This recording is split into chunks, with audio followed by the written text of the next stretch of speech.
I'm Ralph Grizzle, the avid cruiser. For more than 2 decades, I've cruised the 7 seas on some of the world's most luxurious ships. I write about my experiences on avidcruiser.com. My goal is to help people like you make informed decisions about your cruise vacations. Join me today in an exciting new mini-series as I explore the most popular cruise destinations around the world. My name is Ralph Grizzle, and I am the Avid Cruiser.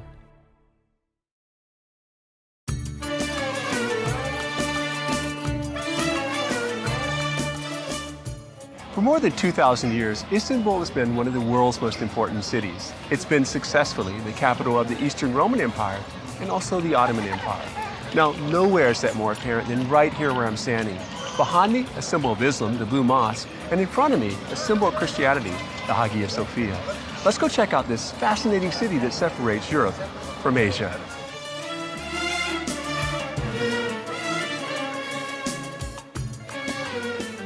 In this city of more than 14 million people, the ancient coexists with the contemporary. The old city walls, crumbling in some places, mixed with modern high-rises. The walls were once considered to be the border of Europe, the place where Asia and Europe came together. Or, depending on your point of view, it's where the continents and cultures were separated. The walls protected the city from invaders and the advance of Islam.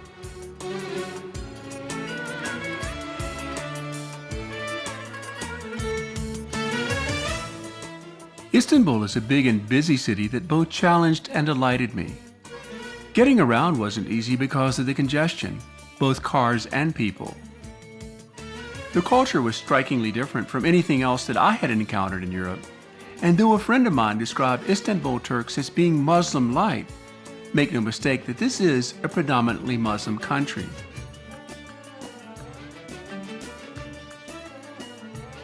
The much revered Mustafa Ataturk, a military officer who became Turkey's first president, is credited with modernizing Turkey, and Istanbul is the country's most modern city.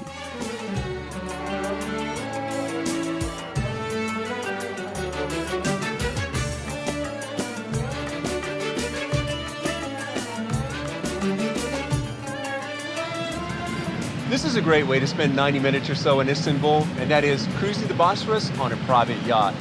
It's a good way to get an overview of this city that spans 2 continents. I've got Europe on my right side, Asia on my left side, and Turkish tea in front of me.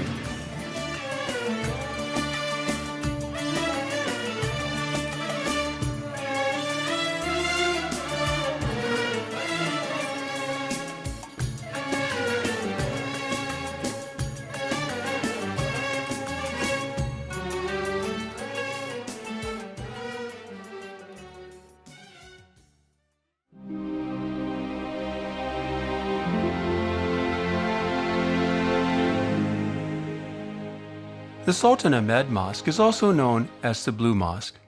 It's a working religious building, but also a major tourist attraction located near the ancient Hippodrome. The 17th century mosque features picturesque domes and minarets. Inside the mosque, there are more than 20,000 Iznik tiles, shimmering blue in their tulip-like designs. Sunlight filters in through the 200-plus stained glass windows. The mosque was built to rival and even surpass the beauty of Hagia Sophia, a church-turned museum that we'll visit next.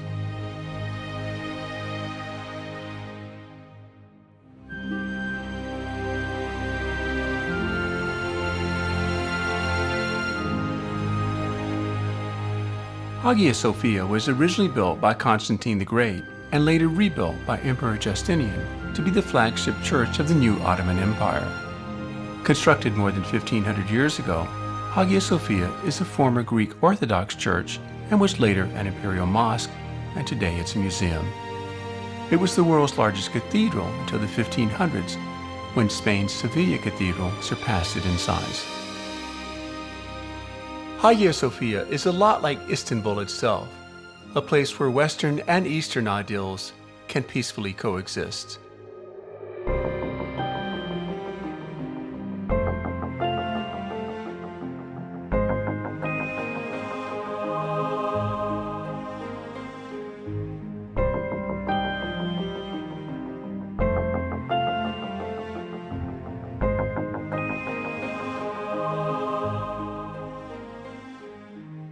Only steps away from Hagia Sophia, the Hippodrome was once the heart of Constantinople's political, social, and sporting life.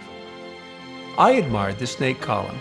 It doesn't look like much, but it's actually an ancient relic from Delphi. Across from it is an Egyptian obelisk, which was taken from the Temple of Karnak in Luxor, Egypt.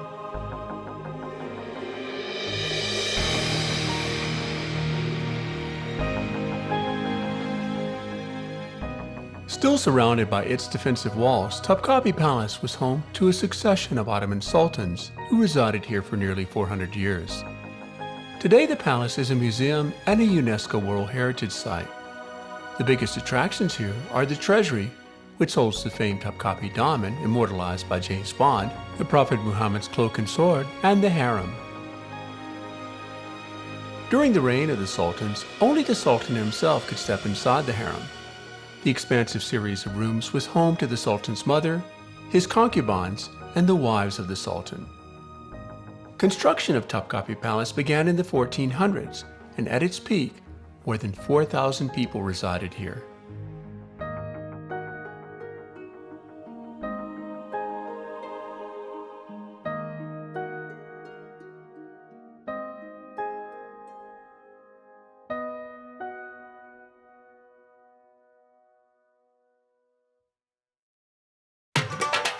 Tonight we're going to experience nightlife in Istanbul. We're going to head inside to see belly dancing, listen to some folkloric music, and have some great food. So let's head inside and start having fun.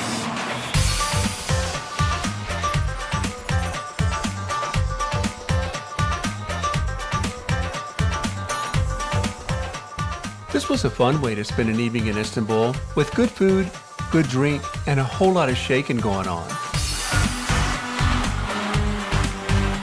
Some of the performers were among the most popular in Turkey, I was told. There were more than just belly dancers, including feats with flames and something very much like a whirling dervish.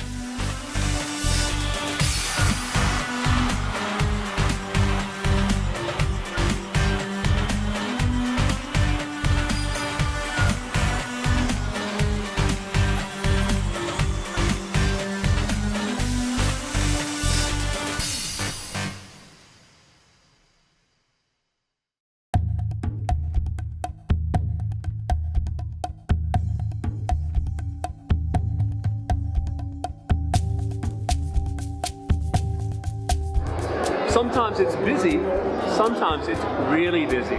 But no matter how thick the crowds, you simply must come to the Grand Bazaar. More than 4,000 shops, you're going to find something that's just right for you.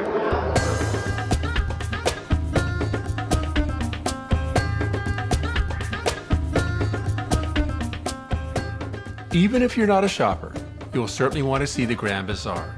It's one of the world's oldest and largest covered markets. Merchants are friendly, and bargaining can be fun if you take it with a good sense of humor. You'll find everything from souvenirs to saffron in the Grand Bazaar.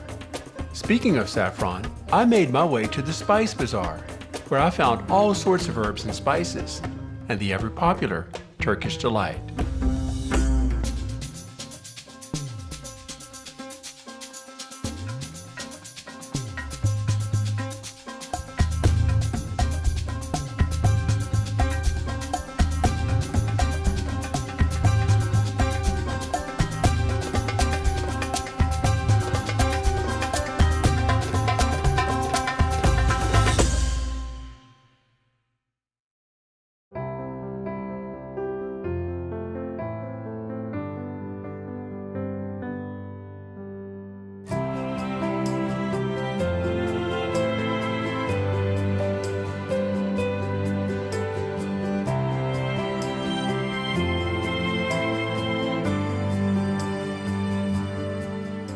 We're ending our episode here on 4th century walls built to protect the city of Constantinople. Today, the city known as Istanbul offers a wealth of experiences. Whether you choose to visit mosques or markets, museums or palaces, Asia or Europe, you're going to find something memorable and magic about Istanbul for you. I'm Ralph Grizzle, and I'll see you in the next beautiful destination.